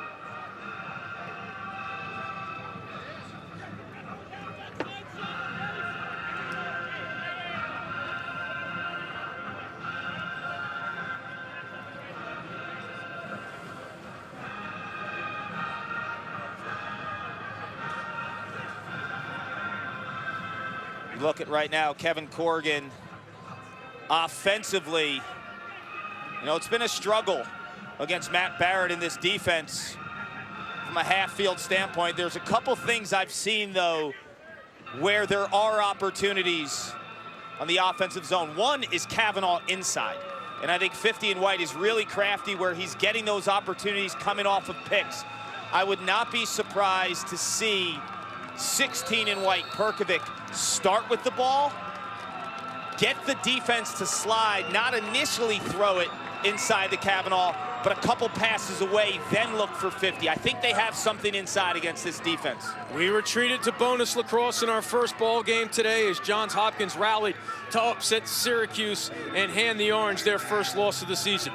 Can Dom Stargia's club hold on here with 1:04 left and pull off the road upset, or will Notre Dame maybe send us to overtime? He still wants that push, but I think it was Howard with the ball. Got thrown to the ground in front of the Notre Dame bench, no call. But Eamon, what a wacky season so far. I'll tell you, Karki, we talk about the great crowds at Arlotta. How could you not come here? It's like every week we come here, it's, you know, a one-goal white knuckler with overtime. But right now, the Irish would sign up for overtime. It starts with Kavanaugh. It looks like Virginia's settling into a zone. He's not going to stay on that wing. Watch him go inside here. Will Perkovic be your zone buster? Collins, they go out on him. I like the call by Dom Starzia, jumping in a zone. Notre Dame out of timeouts. Now Perkovic, not looking to force it with plenty of time left. Refs let them be patient right now. Now they jump out on Perkovic with McNamara. Collins, back to Brosco, Perkovic. McNamara goes out on him, Perkovic shoots, scores!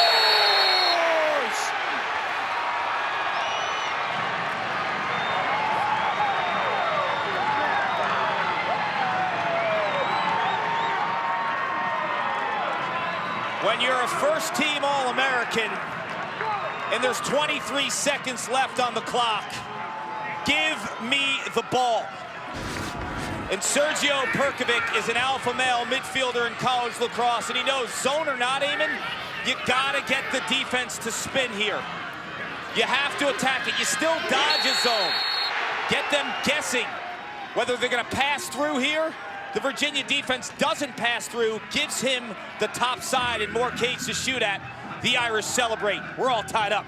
Barrett got a piece, but it wasn't enough as the hitman picks the Irish up off the deck, and the Irish jump back into the 10-man ride. Matt Landis, the best defenseman in the country, now on a wing. Murphy goes away from him. Huge ground ball here with 20 seconds left. And Virginia must have come up with the ground ball. Kevin Corrigan can't believe they got the timeout. He is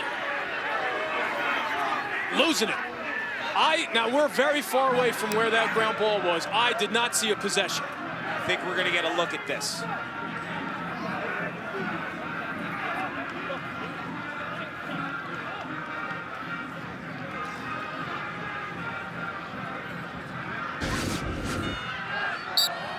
Well, the key is possession in the box when Dom Starzia wanted timeout. Not in the box. Who has the ball? The ball's on the rug. Zed Williams doesn't have the ball there. That's what he's saying. The ball's on the ground. They hear you don't hear the whistle. That's not possession. Wow. Come on. How can you call that in a tie game with 60? How can you bail them out like that? That's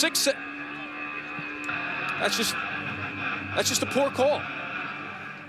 In a critical game, you cannot miss a call like that. That's a complete bailout in a tie game. Spinning it forward now. If you're Virginia, there's 3 guys that could create offense with 16 seconds left. It's 32 in blue, Zed Williams. Or 36 in blue, Zed Williams. 32 in blue, James Pennell, or number 1, Greg Caholen. My question is this: do you put Matt Landis on the ball regardless, or do you stay matchup integrity? Notre Dame doesn't change.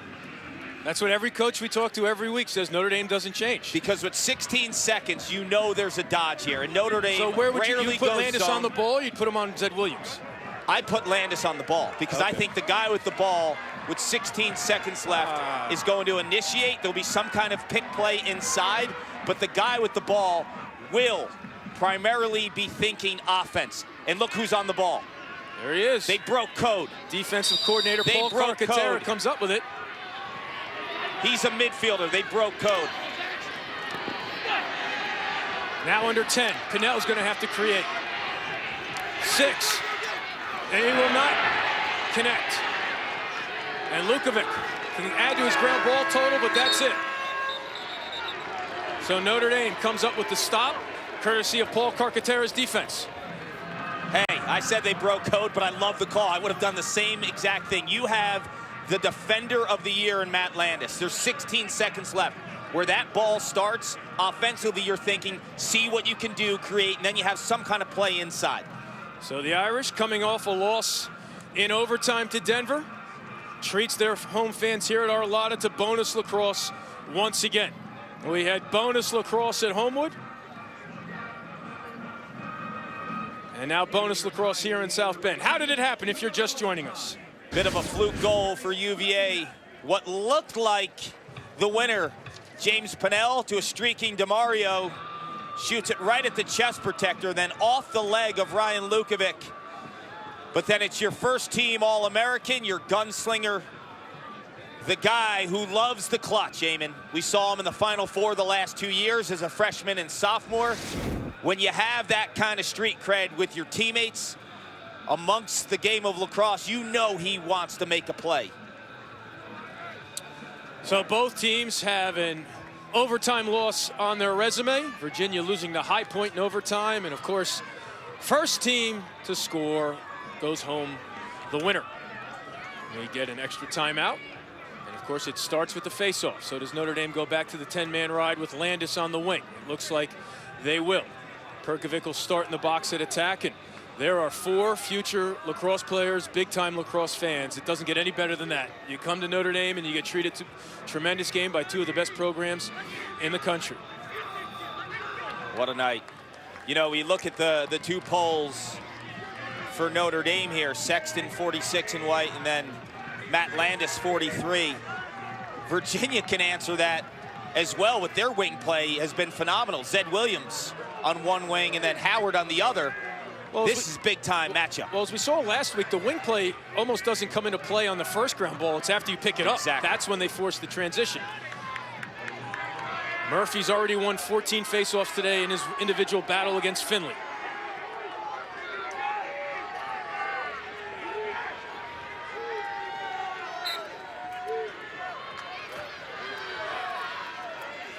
Still on the turf. Now it's 3 against 3. Finley can't come up with it. Still loose. Sexton pushes it forward. Checked by Howard. Sexton comes up with it for the Irish. No push call against Notre Dame. Now does anybody get open for it? It's Perkovic. Does Notre Dame call a timeout?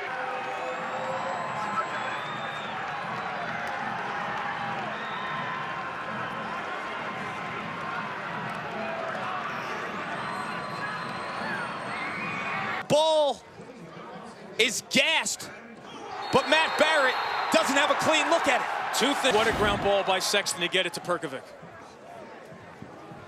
Sexton has delivered in the clutch on the wings, but it's Perkovic.